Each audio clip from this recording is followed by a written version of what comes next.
All right. Welcome in, everybody. Welcome to the Women's Wellness Network and welcome to our guest today, Candace. Hello, Candace. How are you doing? Oh, I'm doing so well, and it's such an honor to be here and a pleasure to have this conversation with you today. Thank you for the invite. You're so welcome. It's really nice to meet you and following along a little bit what you've been doing. And of course, I want our community to know all about everything that you're up to because you're a very interesting woman. And I just kind of found out about you recently, which you're kind of even new to me. So I'm looking forward to getting to know a little bit more about you and, why you do the things you do. So first of all, why don't you please tell us where it is in the world that you are? So I'm on Hilton Head Island in South Carolina. I lived abroad for about 20 years, but my parents had retired down here, and we'd moved around a lot as kids, but this was like the one consistent place. So when I moved back in 2017 to start my business, I landed here not knowing that I would stay. And I absolutely love it. I do leave in the summer and go travel around, but this is home base for 7 months of the year. Oh, beautiful. Yes, it's beautiful there. I can even say I've been there. Imagine that. Have you? It's Yeah, lovely. it is lovely. Absolutely, it is lovely. So, okay, thank you for telling us where you are. We are global and we like to know these kinds of things. And if you're curious, I am just about an hour north of Toronto and we have snow on the ground. So, welcome over. It's all good. It's all good. So please, why don't you just start off and go ahead and tell us a little bit about who Candace is in the world? Of course. So let me just a little bit about me. I was born in the States, and my family moved around a lot. So kind of East Coast to West Coast, and quite a conservative Southern family. I ended up getting into investment banking as my job out of college and moved abroad. I lived in Zurich for 12 years and in London for 7 years. And that was really like my first iteration, like my first career. I didn't do a whole lot of meditating before I had this kind of awakening in 2012. I was definitely living a very different lifestyle and didn't know really like the fitness was a big thing. My father was a basketball coach, so we were always into like the idea of concept of wellness and fitness, but is much more of like kind of work hard then play hard and those things too. It wasn't necessarily mindfulness and awareness. And I have to admit, the first couple of yoga classes I took, I was not a huge fan. I thought this is far too slow for me, and I wasn't ready for it yet. I think what we need comes to us when we're ready for it. And I'm 52 now, but I was about 30, I was 38 when was really struggling with back pain. And I was, co-running a trading floor, and it was very intense and high pressure.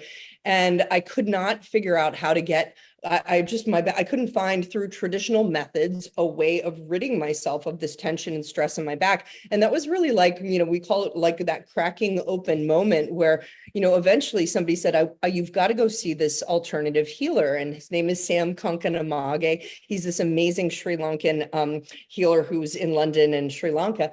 And I went to him, and I have to tell you, it was the funniest thing. So he sets me down. I mean, I don't know any of the woo-woo stuff, and I can say I'm pretty woo-woo now, but he's doing all of this tapping and all of this stuff to me, and I have no idea what's going on.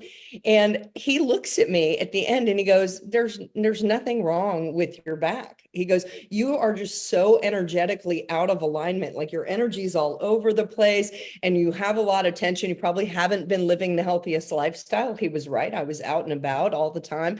And he kind of gave me a couple of things he wanted me to do. One of them was, I want you to go to Kundalini yoga 3 days from now. And I thought, oh God, don't do that to me. But I went, and I really had the cracking open moment because I go in, and the lady's in her white and she's got her turban on and she's got this gong. And I mean, I go into this class, and if you've ever been to a Kundalini class, the one thing that's great is there are 9,000 sets. So it's always something different. And I'm chanting and I'm breathing. And I loved it. And then she played the gong. And I think for the first time in my life, my little type A brain just went, oh, I calmed down. And it was amazing. And I walked out. I literally remember walking out into the street in London and being like, I felt what I had been missing and searching for in different ways was that connection again. Like it opened up my heart, my mind. I felt like I have chills right now. Like it was just really, yeah, it was so beautiful. And so I went back a lot. And it was it I got really lucky by a series of events that my teacher was leaving and said, "Will you take care of my gong?" And I said, "Yes." And Sam was an amazing kind of mentor. You know, after 6 months, he's like, "If you love it, take teacher training." And I thought, I work like a 60, hour week and I'm busy. He goes, "You'll find a way." And so, the story rolled and rolled. And so over the course of the next 5 years, I trained with sound healers, with gong masters. I got my Kundalini teacher training. I met an amazing shaman who taught me cacao and hosting ceremony space. And I was at that point, it was like, okay, you have a choice. Do you leave this super, I can say that I was really successful at what I was doing. And I at that point, gosh, 7 years ago, I was 45 and I was just like, no, this is where I want, if this helped me, because it made me better at my work, I became their number one salesperson because I was I was chanting in the boardroom and going to the bathroom and meditating. And like, there was no stock market crash. There was nothing that could shake me. I was like, I got this. I've got this. I've got the breath for this, and, So and awesome. so, yeah, but I had to decide because my heart was really, this whole other world opened up to me. And I thought there are so many people like me who just haven't been exposed. And if I can bring that to people, also I'll just say, sometimes you go into these groups and it's kind of like, there's a language and you feel like you have to know everything, or you're kind of made to feel like, oh, you don't really know any of the spiritual stuff. I was like, well, that's how I felt when I went to teacher training. I didn't know what a chakra was. And I wanted to take my experience and make it really, plant medicine, chocolate. Let's start with that. Like, it's beautiful. It's a heart opener. Let's try some easy Kundalini and breathing and introduce people to things in a gentle way. So that's kind of the pillars of the business that I started, Soulfire Social. It's Kundalini yoga, it's cacao ceremonies and sound healing. And then the fourth kind of pillar of what I do is actually two women in Ottawa, Diane Fulford and Karen DeGuerre, have a channeled methodology for helping people to raise their consciousness by releasing trapped emotions. You really learn to connect with your higher consciousness and elevating out of fear and into love. And so that's really the four things that I do. And I get to share it in amazing different ways. So. Oh my goodness, what a lot. That's a lot of things that you have to bring to the table. And I love that. Seriously, that's the best way. Your own recipe of wellness, your own things that you took this, you took that, and it worked for you. And of course, there's more people out there who are like you. Of course there are. I mean, there's 8 billion people in this world. And there's so many people, especially women. I don't Yes. know if you work with both men and women, but women are just so uh, I can't start and I don't know where to begin and I don't know how to do this. And what does that mean? And you're so right, so intimidated. And it feels opposite of the what we're supposed to be getting from it ultimately. Oh my gosh, completely. I mean, I feel like the biggest shift for me has been that tapping into the feminine energy. I denied myself because I thought to be successful, and maybe in the beginning, yes, in that world, I put on my man pants, everything was masculine. And I actually can say that for a while, I separated myself from the beauty of my feminine side. Like I kind of looked like, oh, I don't want to be that. And then with Kundalini, especially because it really taps into that Shakti feminine energy and your creative energy, I started to be like, oh my gosh, I have been missing all of my intuition and all of this creativity and all of this passion. But then you look around and you say, society has really kind of poo-pooed the most beautiful parts of us, and we've lost our faith in ourselves as being this just amazing, powerful, creative force.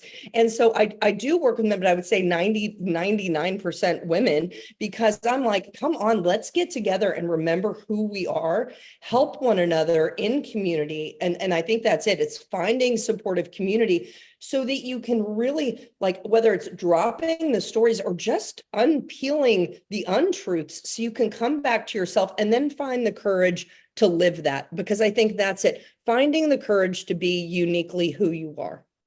Oh, yeah, right. And that's, as you said, it's been poo-pooed. It's been pushed aside. It's been, we can't look at that. Yes. Men don't have feminine, feminine qualities.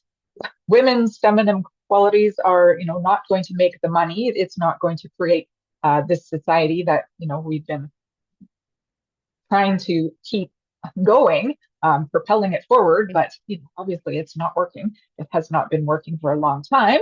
And right, these are the things.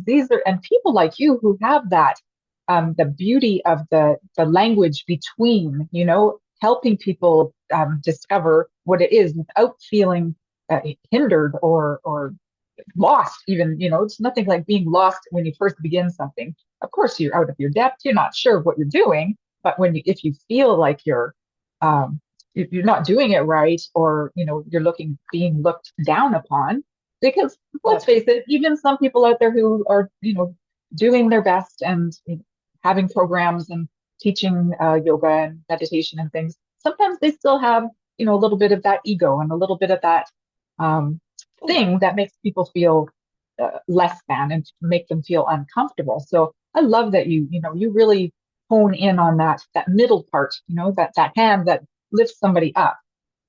Yeah, and I think that it's really important to remember, like, just going to one place, if that person isn't for you, that's okay. Like, wait and find someone who resonates with you, because that, it's granted, not everyone's going to resonate, and we get lessons from people that also cause us friction as well. But I think finding like a mentor and a group of people that are really supportive is the one of the greatest things, because it is so important that we start to have a little more faith, whatever that means for you, to take that leap of faith. And taking the leap of faith standing by yourself, but taking by the leap of faith with 20 women standing behind you going, we've got your back here and we believe in you, is so much easier. And I truly believe that as we take one step and then the next step, we start to trust it more. Because I really do believe that when we're doing things from our heart, that path is divinely lit for us. I mean, I've seen it over and over again with my students, just take that first leap. And, like for me, it was, am I going to leave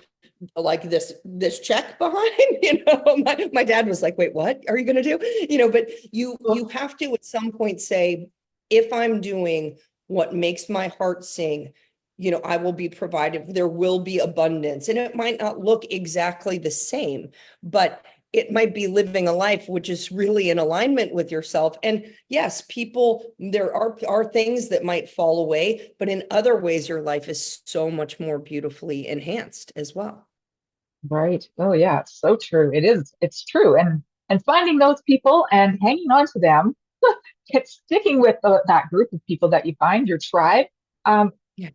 like it's a foundation, and I think that's what we're trying to find, right? The people that we can connect with, the people that Yeah. we resonate with, the people that are interesting, that have Yeah. interesting modalities and different things, because a lot of people want to try more than just one thing, and they'd like to have different kinds of offerings. So your four pillars sound like a really great place to start. So Thank you. you work with women. Do you work with women online as well as in person? Yeah, so when I'm not on in Hilton Head, I basically go on tour every summer. So people can often check, like I put up my schedule in May, or they can tell me they want me to come through their town, but I usually go out west and I go to studios, and I try and go to places where they maybe don't have a sound healer, or they haven't ever had a cacao ceremony and the guided meditation, or haven't done a shamanic journey. And so I hit my 49th state last summer. So I probably will come to a town near you. But on the back of that, so I have a lot of students kind of outside of South Carolina. And then because I lived in Europe for 20 years, I have quite a few students there. So I always wanted to offer I do some live things, but I do a lot virtually. Like I teach 2 virtual Kundalini classes a week. I do a once monthly virtual cacao and sound ceremony. And I try and make sure that I have offerings where people can dial in. And it's usually amazing. Like I'll have 20 people in front of me, 20 people online. And then you're really able, my goal in doing that is not to make it like a boring thing where you're online and the teacher's looking at something else. Like I really try and make you feel like, okay, you're in this group, and turn it around, see all the people, feel a part of it. Because I do think one thing we learned in the COVID era was, what, we can connect through these ethers. We see healing through ethers. There is a way to be a part of the energy and of the experience, even if you're online. So I think that is just, I know people get sick of looking at their computers, but it is an amazing way, especially if you're looking for things that aren't available in your town, or you're looking for community. You have to maybe open up a little bit to the possibility that maybe they're out there online. The Women's Network, like here we are, we're going to bring you people from all over. Find the tribe that resonates with your heart, because it's not everything is going to resonate with everyone. I had people who only do my cacao ceremonies and they could care less about Kundalini yoga. And that is perfect. For me, it's the perfect combination to meld them together. But for some people, it's only one thing or the other. And I do a lot of private work as well. So, because I do like a lot of private online coaching and online private ceremonies for people. So it's always available for people outside of where I am. Okay, perfect. That's perfect. Wow. Well, while we're just on that topic, while we're talking about it, where Sure. can our people find you if they would Oh, like to connect with you? oh yes. So my website, excuse me, is soulfiresocial.com. So www.soulfiresocial.com. And you go on there and it literally has the tab Kundalini, cacao, sound. It has events. The one thing, I have to say, because it's like the thing that I love and what a cool way to come together is I have an incredible love of travel. And that was like, I think from being abroad, like it was just I was able to go to so many cool places. And so I do 4 retreats a year. And so, I have to say, I do speak to everyone. I don't put them on any platforms. Like I don't want to say like I interview everyone, but in a way I kind of do. And I think people would appreciate the comment being is you want to make sure that it really gels and that it resonates for everyone. And so I do kind of like one's like an adventure. Like I have 25 women coming to Belize with me, and that's like we call it like that's like yoga light with adventure. And then I have like a super woo-woo one in Canada next August where it's like, all right, Ooh, we're gonna do a day of silence, we're gonna meditate a ton, we're gonna do a bunch of Kundalini, we're gonna clear the chakras. And so trying to find, make different offerings that allow people to come in, but really making sure like, hey, I want it to be a super safe and supportive community, because the one thing is I want people to come, not just like I always say my retreats are for grownups. Like I'll create an awesome schedule. You do what you want to do, but it is my most important thing is that you get to come and be you. Like it is, whether it's 5 days, 6 days, no, take off the mask, come back to your heart. It's like rewilding for women, like just be you and be happy. So I love that. That's like one of oh my my favorite. God. Yeah, Yeah. absolutely. Yeah, retreats, you really can't beat them because Oh, you can go over there, you can forget about all of the stuff that got at home going on and just, as you said, just be. Like just there's be. nothing to, you have to bother with or worry about or take Yeah. care of. It's just there. And yeah, I love retreats. Oh my goodness. So Me you too. have 4, you do 4 a year? For a year. Cool. For a Oh my year. goodness. Yeah, Okay, well, we're gonna have to check that out. So, Women of the absolutely. Yes. Women's Wellness Network, we will put all of the information for Candace in the Thank you. comment section so that you can reach out to her, find out more about her, well, all of her things, because she's got a lot to offer, and even check out her retreats. And yeah, Candace, I need to ask you one more thing before we run away. Can you please tell our group, because I did put a post when you were having your Love Tower meditation. I did put a post about it in our group because I thought it was so interesting and just such a beautiful experience. And that was how I connected with you. So, can you just tell people a little bit about what Love Tower is? Absolutely. So I learned about the Love Tower last spring from a woman who was one of the founding members. And what they're doing at the Love Tower is they are trying, the concept was a group got together and said, gosh, we really need to help people shift out of fear and into love. I think we all know that. That's an underlying premise. And they thought, but we need something to be like a beacon of hope and unity. And they thought about all of the world's monuments, right? And yes, like most of them were gifts from governments or for religion or for, war, etc. And they thought, what if we had a monument that was created as a beacon of hope for love and for unity, but also that was a living, breathing monument that would literally host events, host programs, and be also structurally created in a way that would help to amplify the vibration that was created within the walls out to the world. And so it's amazing, from like the double helix copper, the rose 11 story, I think, rose quartz crystal, conscious water coming down that will be carrying the vibration of meditations, sound healings, children's programs. And so when I heard about that, I was like, oh, that just sounds amazing. And I knew they had the land in Puerto Rico. And so I got to meet with the team. And so I came to them with the idea of like, okay, well, I can help gather meditators. Let's create this amplified love meditation. And I said, it would be great if we had someone amazing who supported us too. And that was when Marianne Williamson became involved, because she was their keynote speaker at their festival. They do an annual festival in LA to raise awareness.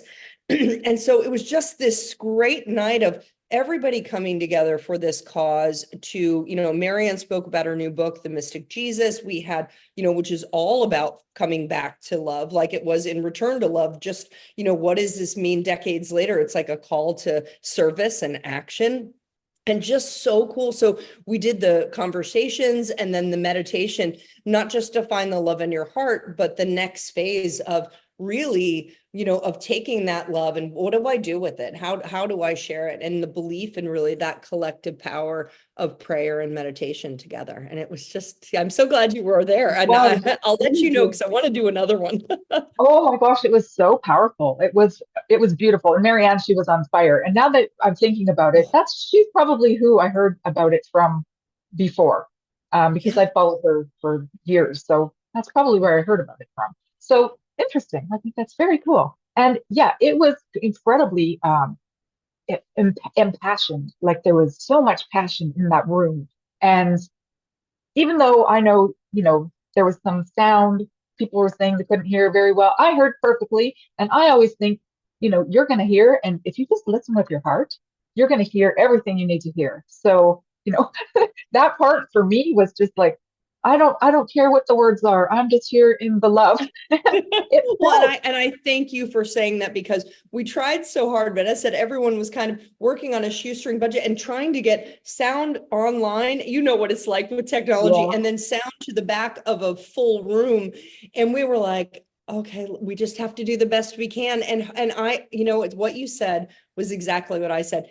What will come through, it will come through, and maybe one day we'll have a super pro room though, so the sound's really perfect. But I think judging from your voice and the feelings I got, okay, we achieved what we wanted to achieve though.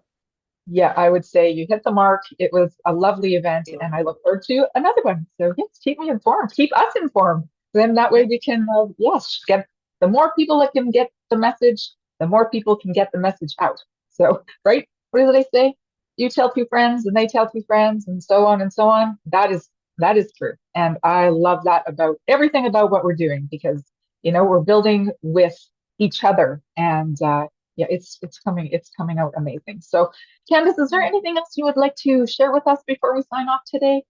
No, I thank you so much. My one thing is, if anyone has any questions about any of these things, I forgot, like website is there, but also I'm on Facebook as Soulfire Social as well, if that's an easy thing since it's obviously on Facebook. But and I really mean this.